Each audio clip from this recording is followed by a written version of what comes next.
hosting Stephen Mwongela Moses, the CEO and co-founder of Plusfarm Innovations Kenya Limited. So just to start, I'm going to ask Stephen to introduce himself and tell us what is Plusfarm Innovation Kenya Limited. Well, thank you. Thank you for having me. And since you've already mentioned my name, I'm not going to repeat that.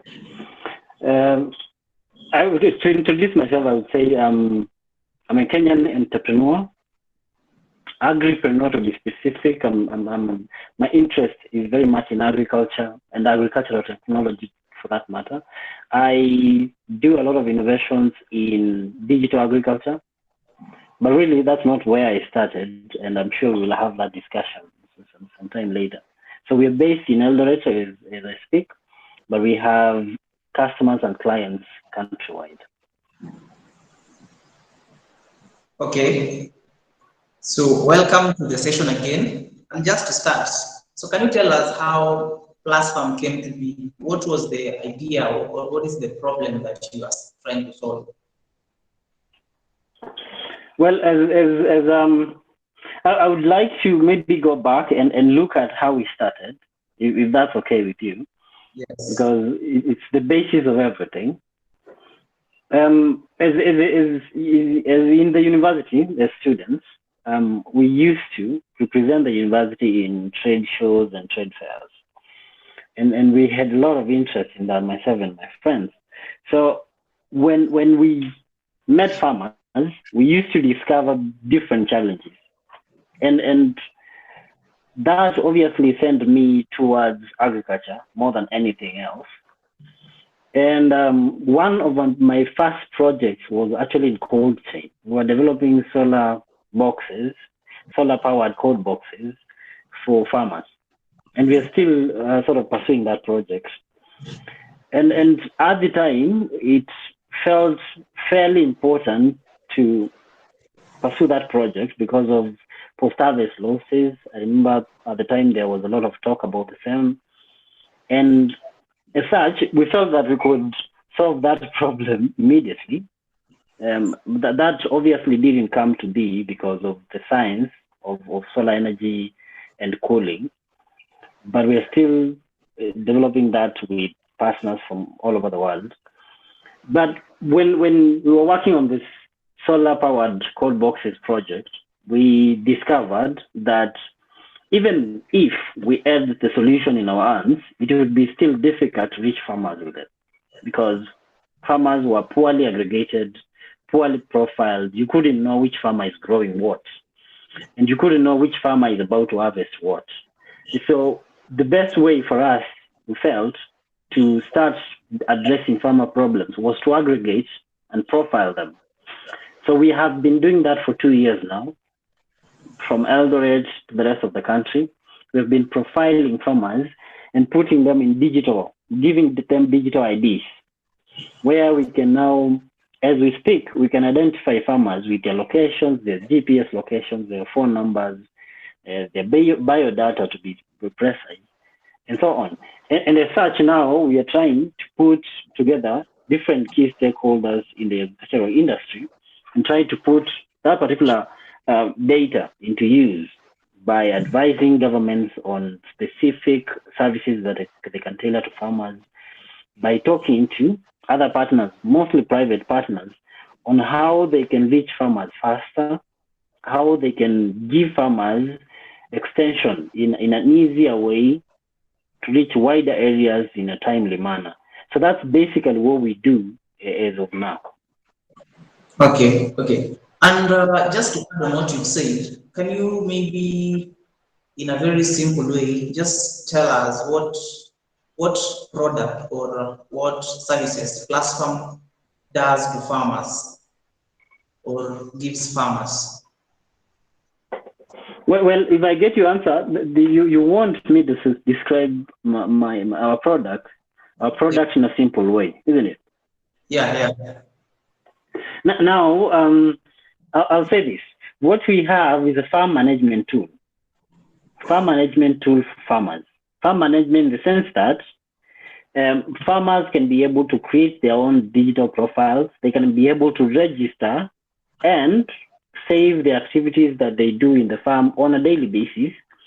They can be able to produce reports at the end of the farming seasons, which can be used for any of their businesses that they prefer, either for insurance, for financing, and even for just for the purpose of record keeping, for historical data.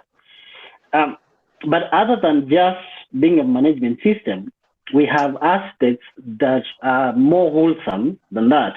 We have aspects where farmers now can reach agronomists and extension officers, depending on where they are. We have agronomists from all over the country in the system, and farmers now have access, free access to those people and experts for support in extension services. We also have, and are putting together a group of buyers for farm produce, for farmers to be able to reach them and arrange on how they can sell their products. So what we have is a whole value chain approach, really, for farmers to be able to do the different key activities in the farm, which are cultivating itself. Yeah. And after cultivating, they do they have to do agronomy support. And after agronomy support, they have to do markets. So we're sort of covering that whole value chain for farmers to be able to do that digitally. And that is now more important than ever. Yeah. And then one thing, I think we had a discussion back then, and the problem is small scale farmers, sometimes they may not be able to afford the product. So how do you price your product so that even the smallest farmer or the medium scale farmer can afford this product and can keep using your product? Well, at the moment, what we're doing is we are offering services to individual farmers for free, right?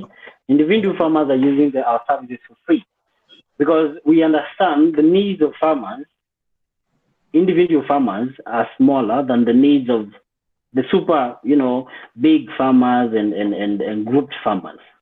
So our services now are only charged to grouped farmers and large-scale farmers that require large amounts of data for them to be able to put their things together, that require an extra mile of services rather than just managing their crops digitally, that require us to do analysis for them, to tell them which farm performed better than which farm, and which agrochemicals and add what impacts in their farms and so forth. So for those particular extra services now is what we charge. So our service is very affordable and reachable to farmers because it's free, basically free, yes. Okay. Yeah, because at some point we had a discussion, for example, especially when using tech to solve issues in agriculture, and the issue was most of the time, if you're using hardware, it becomes very expensive, and the common farmer may not be able to afford the product. So it was very important that someone finds a business model that can work for them, is economically viable for them and even for the farmers. Yeah, and then moving on. I wish to add something, if that's okay with you. Please go ahead. The beauty of having locally developed technologies is that we can develop business models that favor and support our farmers. And we have many other digital technologies for farmers in the market, okay? But you realize most of them are not really locally developed. They are just models used elsewhere that have been imported into the Kenyan ecosystem. And the biggest problem with those things is that they are more focused towards, collecting money from farmers rather than the value that they offer. And those particular developers or companies hope that farmers will find something useful in their systems rather than them developing something that is something useful to the African farmer, and there's a disconnect. You can tell there's a disconnect. So what we do is we develop products for the African farmer and with the African farmer.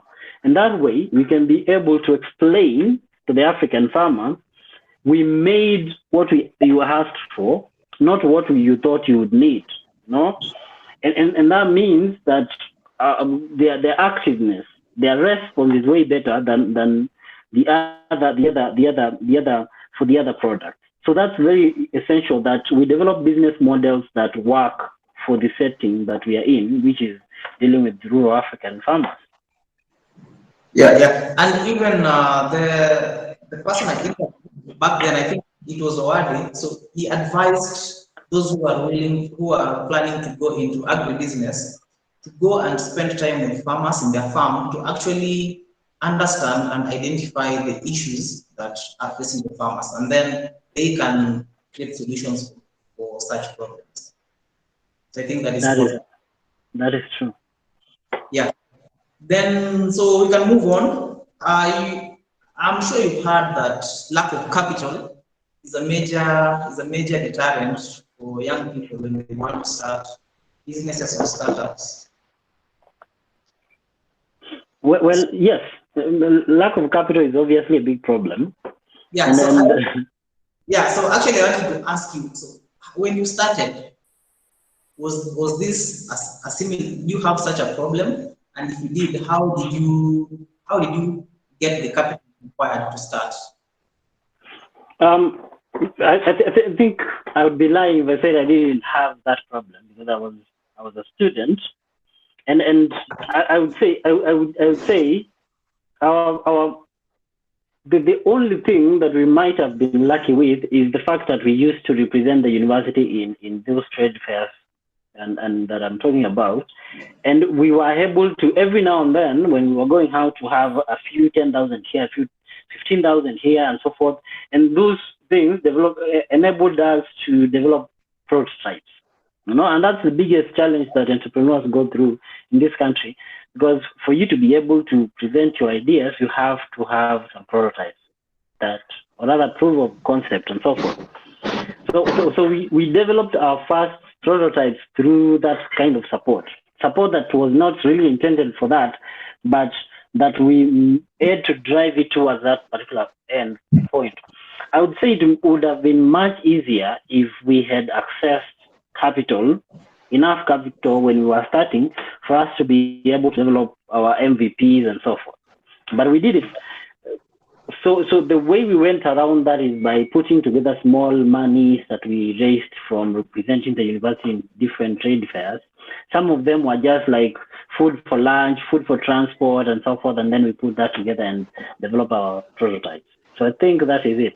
If there's a way I would sort of advise someone to raise their capital, I don't think there's a closed way of doing it.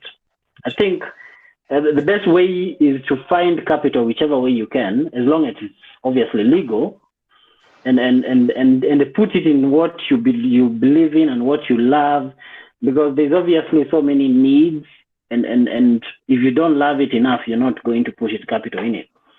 So I would say that love of capital is something that is a big challenge, but it shouldn't stop anyone. I don't think it should.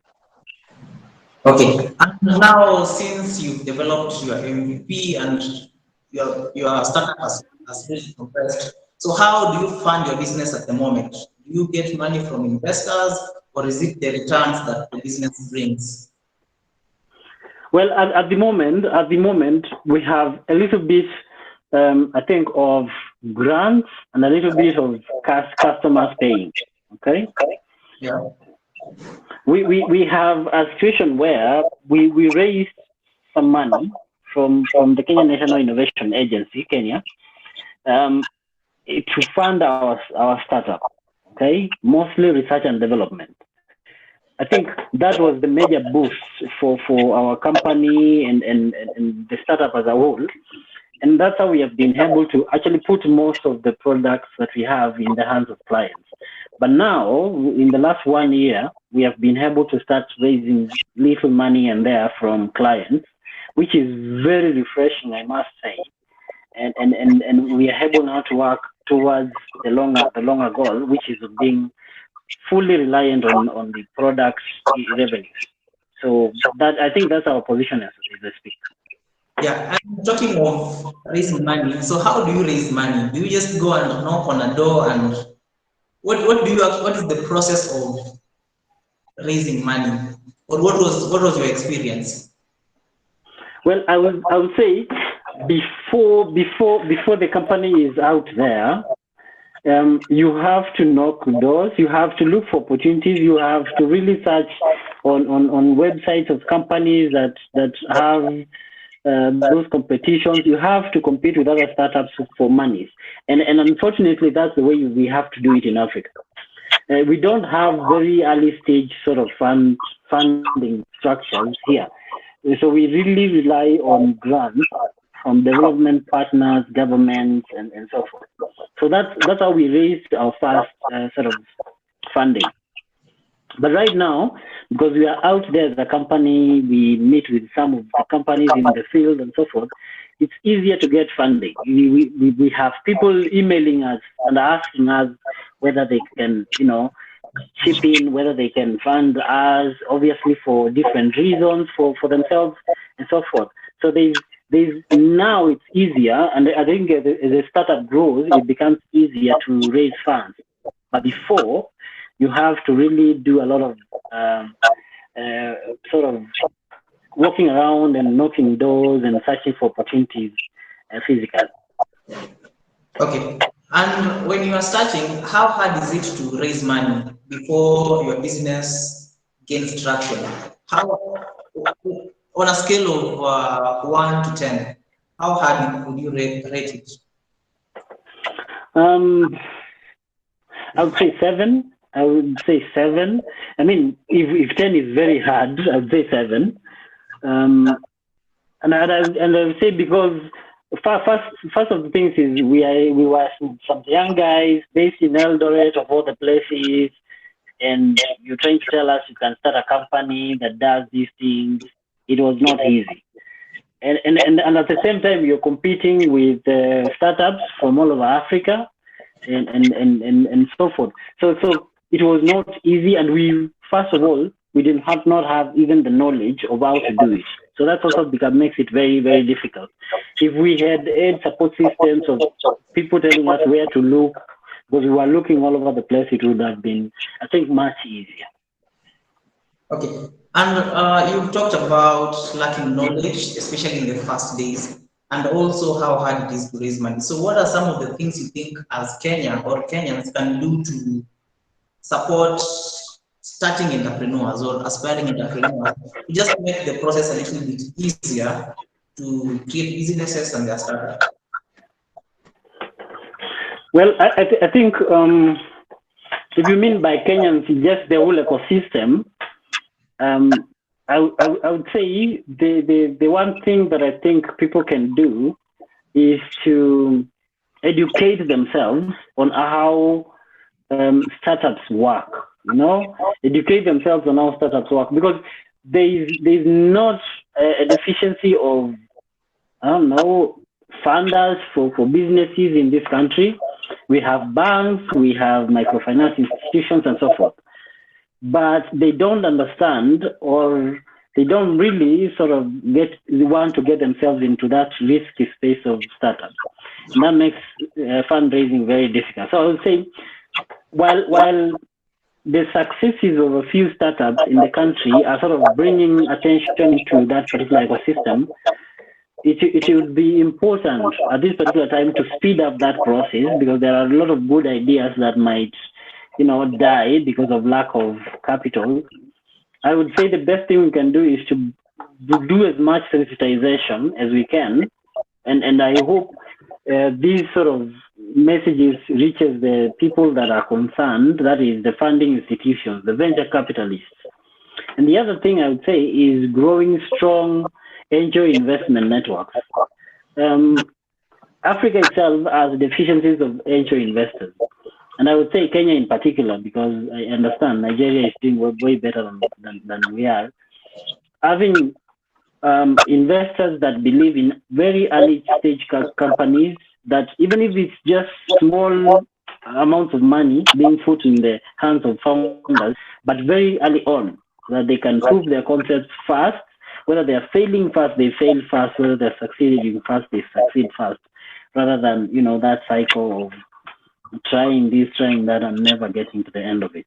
So I'd say those are my top two things that I think the ecosystem can work on. Okay, and I think we can now talk about incubators, because incubators, in some sense, is synonymous to funding and mentorship, guidance on how to start their business.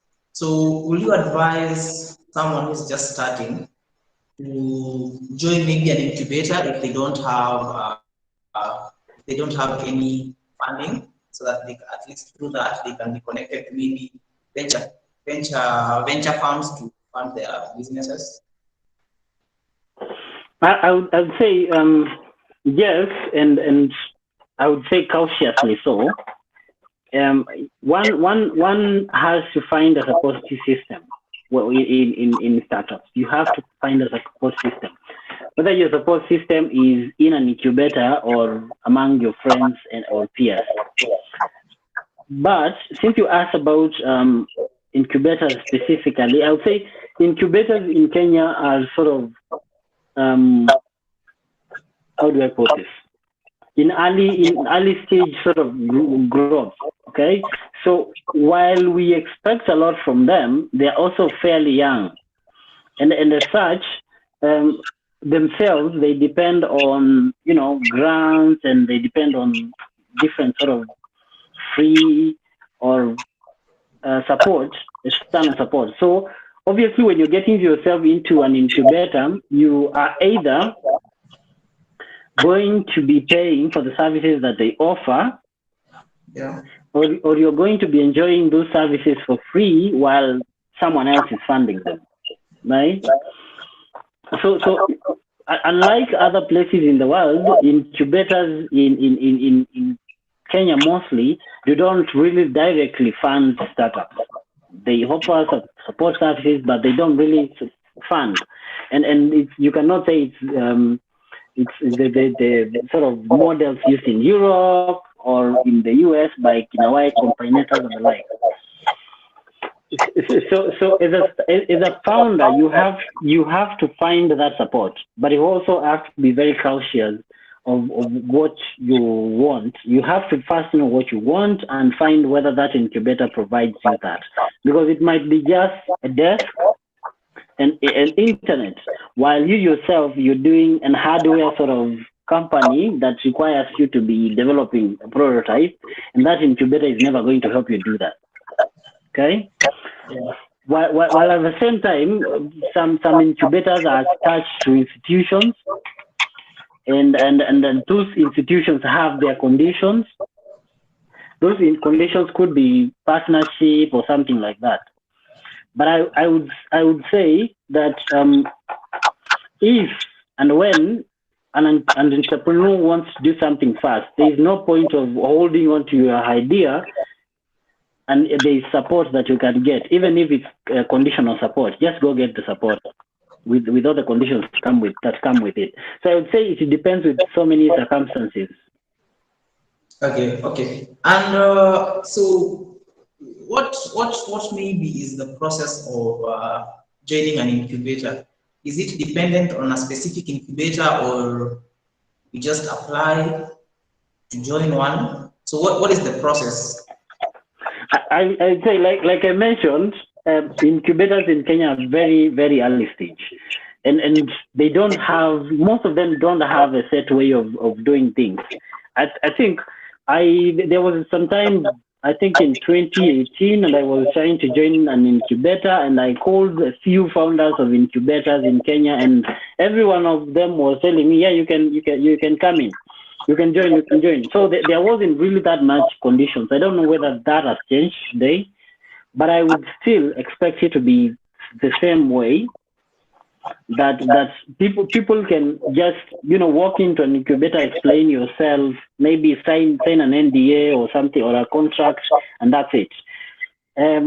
Some of them, you when you offer to pay for say space in that incubator, I think your way is even easier to get into one when you have such an arrangement with them, because they are also looking for income from renting out space. So I think it depends from one incubator to the other.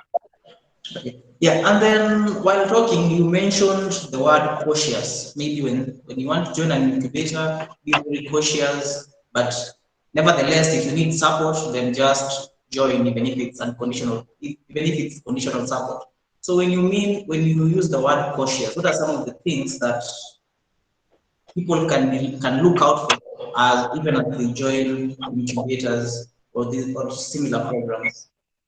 I would say what I mean by that is cautious with your expectations, because we join as founders, we have very big ambitions, right? And you join in an incubator hoping that they will give you this sort of level of exposure, they will get you funding, and then you get there and you realize they're just struggling as much as you are. Okay, so that can also can really be heartbreaking and disappointing. So I think our expectations should be well managed when you're joining an incubator. We should understand that most of these incubators have been founded in the last between 10 to 5 years or so. So they're fairly young too, and their business models are dependent on money. So expectations should be very, very well managed. So one should be cautious with what they expect, because you might spend years in an incubator and never find anything out of it. And the other aspect is also the idea of being protected as a startup. And mostly is when you're working on some sort of ideas and you put them into an incubator, it means that you have sort of exposed yourself to some level. And often those ideas become everyone's ideas. Some of those incubators claim those ideas, and so forth. And some want a huge chunk of the company or funding that comes in. So those are things that one should be cautious about and weigh whether it's something that they want to do or something that they're not comfortable doing, rather than finding out later. So it's basically up to the entrepreneur to just do their homework before they join any of this program and know what they're getting themselves into. They know the pros and the cons before they make a decision. Precisely, yes, because like I said, these incubators are very young, so they don't really have those set ways of doing things in every aspect. So you have to sort of try to lead as an entrepreneur and ask, what happens when this happens? What happens when I get funding? What happens when I need this? Do I get this for free for this year, or I'm getting this for a few months? Because when you're getting everything is very, very rosy, and down the few months later, you're told we need to use this particular desk to do something else, or someone wants to pay for this particular desk, and you're kicked out. So those are things that I think as an entrepreneur, you need to sort of sit down and agree with the people in charge of that incubator on what extent of help they're willing to, and then you also have to explain to them what you're bringing to the table, because obviously it has two sides to it. I want to ask, can you tell us, with Plusfarm Kenya, what are some of the mistakes that you did while starting, or even now, that you think maybe you didn't do them, you could be way further than you are now? And what did you do to try and correct those mistakes? Well, I would say that I wouldn't call them mistakes per se, but I think there are some things that we did that didn't end up well, and I know is young people in this country, I know you will attest to it, that we have to do extra for us to just survive, right? So while in our So when in our early stage, we were trying to also, because we were building something that was not paying yet, we were also trying to diversify and do some other side hustles that could pay. So we put some money in different things. We used to resell cereals, and we sort of gave out to friends and relatives to sell for us, and that didn't end very well. Uh, we also sort of gave people on credit, and they never paid up to date. So that was really a disaster. And many other small projects that we have done on the side because we wanted to supplement our incomes, and we wanted to pay rent and so forth. And they didn't seem to work well. They didn't seem to work well because we were putting other people in them. So I would say those are some of the things that have been a disaster to us, trying to do other things while still working on the company. It didn't end well.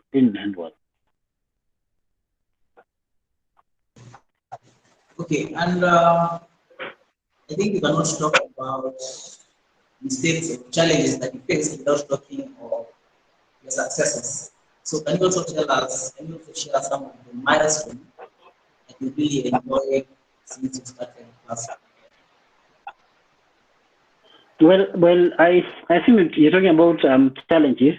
The challenges that we have faced, mostly the challenges that most startups have faced in Kenya, and that some of them are systematic, and some of them are unsystematic. They're unique to us. The systematic ones, for instance, when we registered the company, and I think when every person registers a company in this country, they get registered to stuff like NHIF, KRA, and what is the other one? NSSF, I think so. And to some of them, we didn't know we were registered to until this year, right? And there were fines because they didn't like send emails or messages and tell you have been registered to this. They just said they registered us, I don't know, 2-3 months later after we registered the company and those things, and they just went silent. They didn't let us. So we went. So I received an email, for instance, and you have a bill of 15,000 and so forth. In the other place, you have fines and penalties. So that's a systematic, I think, challenge, and that every startup founder in this country faces. And we also have to file VAT returns every now and then, whether you have them or you don't. So those are challenges that sort of are too much. And if we hadn't put so much work into the company and we discovered that, we would probably have closed the company and opened another one. And I understand a lot of young people do that when they discover those charges. So some of those things are really some challenges that we have been faced with, and we have to deal with. And there are other challenges that are kind of unique to us. Like I said, being located in Eldoret and having so many things happening in Nairobi, especially pre-corona, happening in Nairobi meant that we have to move too much, which takes a lot of time and resources from the company. And you have to move, you have to attend this, you have to do this. Even when you have to present to some visitors or funders, you have to move to Nairobi. They are not going to come to you to Eldoret. So those are some of the challenges that we have been uniquely facing, and others are obviously in the field as founders, obviously, and you go to the field and you realize that the farmers are not really feeling your digital vibe, your digital agriculture vibe, and you have to use different angles, you have to use incentives, and so forth. And some of them are also local authorities, to put them like that. When you're trying to put farmers together into groups, some people will ask for them something, and they're not doing anything for you. You're meeting around my place, so you are a company, you have to give us something, and we are a startup company, and they're used to that because big companies, those ones that come from Europe, give them something. So they understand that the companies give people stuff. So those are some of the challenges. I would go on and on. There are lots of challenges when you're running a startup that has limited resources in areas like this one. But I think you get where I'm going with this.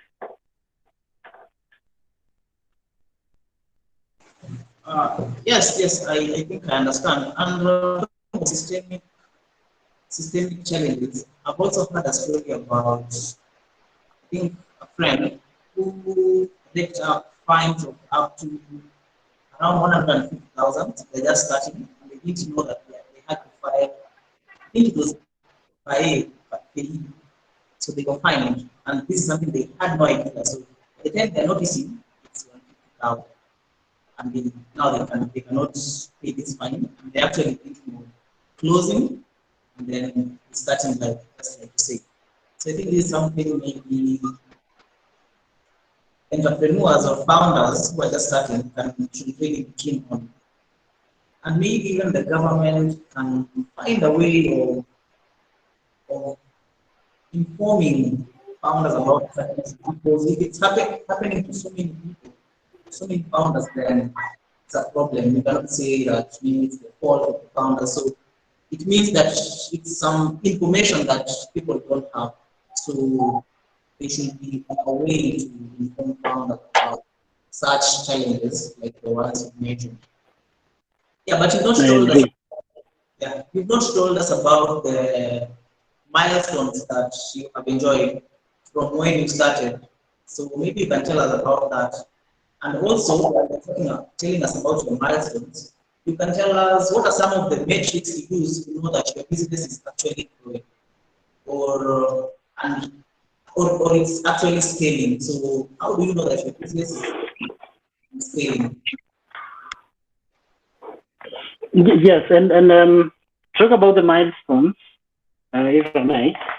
I would say we have, as founders, there's three of us, we have sort of been moving in a way that we are making progress. So the idea has to be make progress, okay? Make progress. Don't be where you were yesterday. And some of our key I think how do I call them? I written that somewhere. Some of the key things that we have been able to achieve so far are first of all, we started as people that were not really running a startup, right?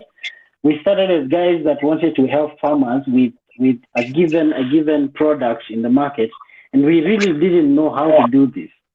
And as such, one of our key milestone was to actually figure out that we needed a company, and we needed to settle down, and we needed to put things together, and we needed to present ourselves as a business.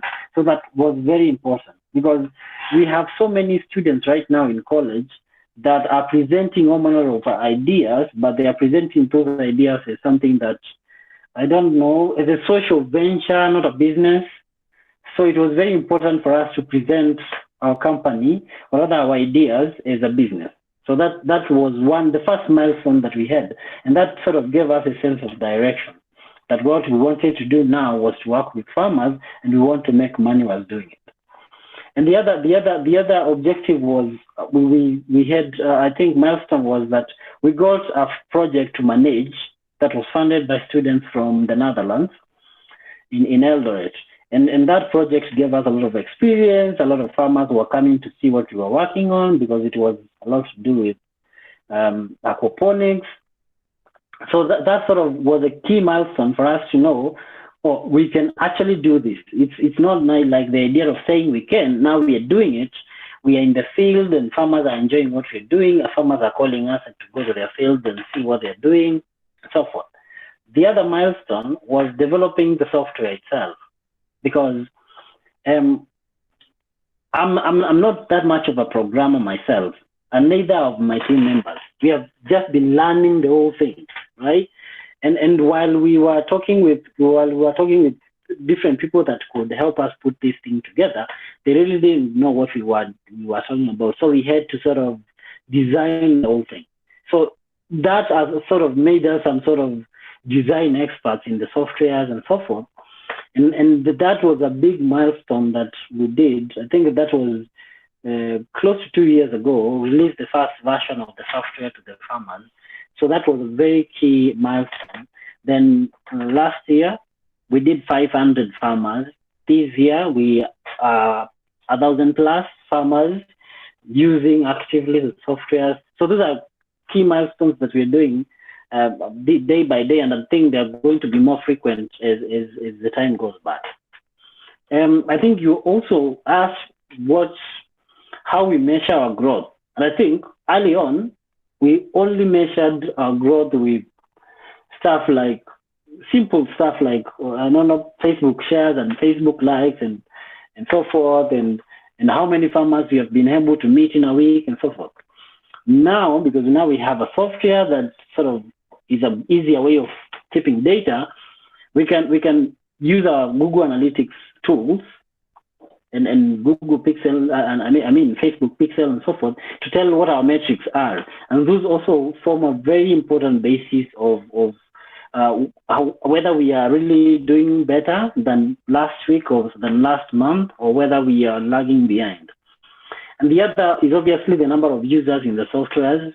And we also have others that you cannot quantify, like interactions, whether how long a call with the farmer lasts, whether the farmers now are more interactive, are they asking more questions now, and so forth.